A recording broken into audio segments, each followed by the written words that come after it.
Entrevista.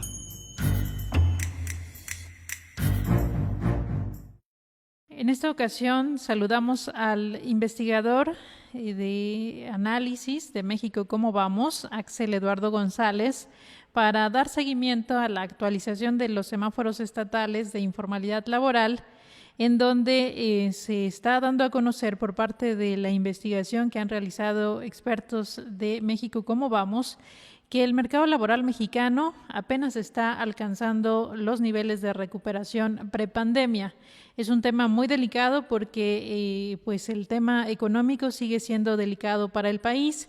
Axel, un gusto saludarte. Buenas tardes, bienvenido. Hola, ¿qué tal? Buenas tardes. Un gusto saludarte a ti y a toda tu audiencia. Según este reporte de los semáforos estatales que ha aportado México Cómo Vamos y que muestra un poco el comportamiento del mercado laboral mexicano, estaríamos apenas recuperando los niveles prepandemia, que ya de por sí representaban una demanda laboral muy alta, pero platícanos un poco cuáles son los indicadores que debemos tomar en cuenta de esta actualización más reciente del semáforo estatal de informalidad laboral. Sí, con mucho gusto. Mira, empezamos de lo general y si gustas ahí en algún punto donde quisieras que abordemos más, me puedes interrumpir con toda confianza.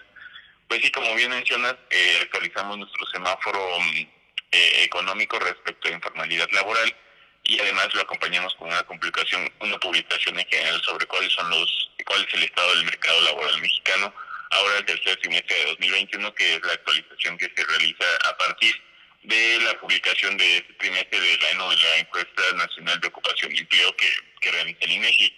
Entonces aquí estamos encontrando que la tasa de participación laboral nacional aumentó 0.4 puntos porcentuales respecto al trimestre anterior, pero algo que hemos estado haciendo de forma consistente es comparar con los niveles de pandemia, como bien mencionabas, y en el primer trimestre, en específico el primer trimestre de 2020, y ahí todavía la tasa de participación laboral nacional se encuentra por debajo, pues en aquel trimestre se encontraba en 59.9%.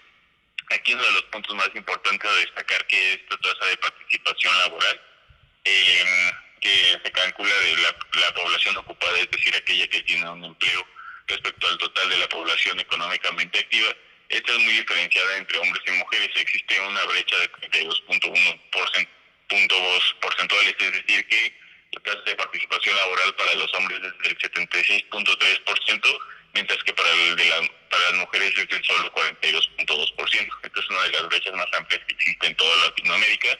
Y además, esta tasa de participación laboral femenina en el peor momento de la pandemia descendió a 39.9%. Es decir, se ha recuperado desde el momento más crítico. Sin embargo, estos son los niveles que se observaban previo a la pandemia. Entonces, para que la tasa de participación laboral de las mujeres aumente de ese 44% que tú previstabas, pues se necesitan políticas más integrales para incrementar la participación laboral de las mujeres en el mercado laboral. Seguido de eso, otro de los puntos más destacados es que la tasa de desocupación permanece aún por encima de la observada en el primer trimestre de 2020. En el primer trimestre de 2020 observamos una tasa de desocupación del 3.4%, mientras que la que estamos observando ahora el tercer trimestre de 2021 es del 4.2%. Seguido de eso está la tasa de subocupación, que entendemos con esto es, digamos, aquel porcentaje de las personas ocupadas que desearían trabajar más en términos de horas que lo que están trabajando actualmente. Esta tasa de subocupación se había encontrado, digamos, de forma consistente antes de la pandemia alrededor del 8% y alcanzó niveles hasta el 15% posterior a los efectos de la pandemia y ha descendido, pero en los últimos trimestres se ha mantenido en un nivel del 12%. Es decir, ha descendido, pero no ha alcanzado los niveles previos a la pandemia y se considera una tasa relativamente alta, esta que te platico del 12%, porque estamos hablando de que el 12% del total del personal ocupado desearía estar trabajando más en términos de horas y lo que se transmitiría también en una mayor percepción salarial. Y finalmente la tasa de informalidad laboral, ¿no? que bien introducidas al principio. Aquí hay que distinguir entre dos: la tasa de empleo informal general y la tasa de informalidad no agropecuaria. Nosotros publicamos en nuestros semáforos la segunda, la tasa de informalidad no agropecuaria, porque justo las ocupaciones agropecuarias obedecen más a cuestiones estacionales. Entonces, en esta tasa estamos observando un nivel de 51.8%, que es un nivel similar al observado en el primer trimestre de 2020.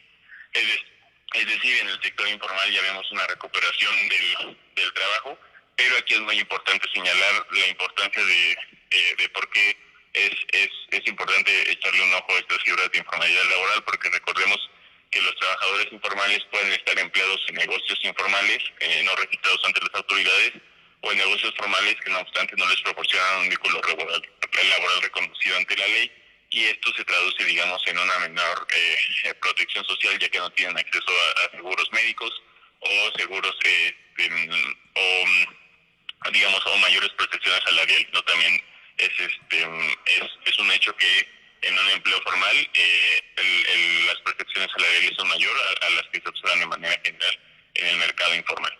Entonces, dicho esto, también encontramos que Oaxaca, Guerrero y Chiapas son las entidades que presentan una tasa de informalidad laboral, y solamente 7 entidades tienen una tasa de informalidad menor al 40%, ¿no? Entre estas encontramos a Sonora, Aguascalientes, Baja California, Nuevo León y Baja California Sur, Coahuila, y el estado con menor informalidad es Chihuahua.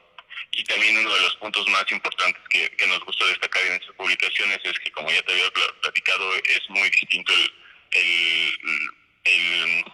las brechas que existen entre hombres y mujeres, porque, por ejemplo, para el caso de las mujeres, la tasa de informalidad a nivel nacional es de 54.9%, mientras que para los hombres es de 49.5%, es decir, poco más de 5 puntos porcentuales es la brecha que existe entre hombres y mujeres.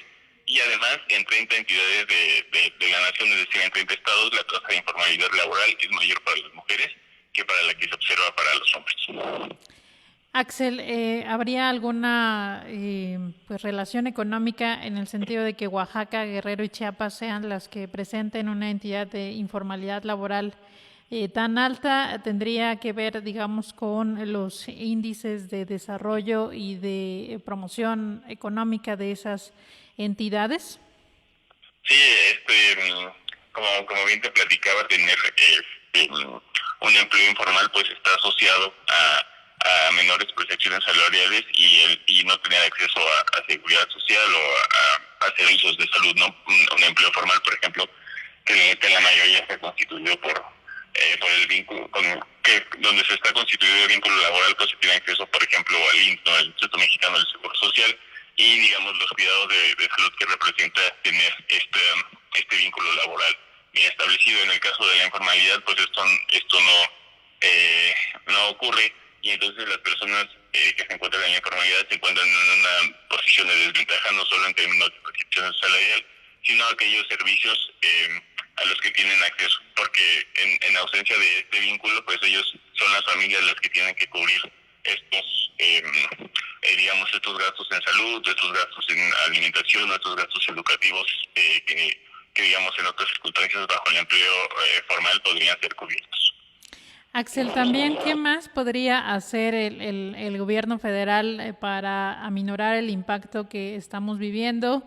Hemos visto recientemente la aprobación de un presupuesto que prioriza nuevamente las obras de infraestructura de su administración, los programas sociales, incluso buena parte de estos recursos de programas sociales están concentrados en estas entidades, pero ¿es suficiente o qué es lo que falta en la intervención económica por parte del gobierno federal? Sí, gracias. Mira, ahí si bien el presupuesto que recién se aprobó para 2022 se enuncia como el presupuesto que atiende más a los pobres, pues creo nos parece que esto es un mito, en el sentido de que esto no se ajusta, digamos, a lo que hemos observado en años anteriores.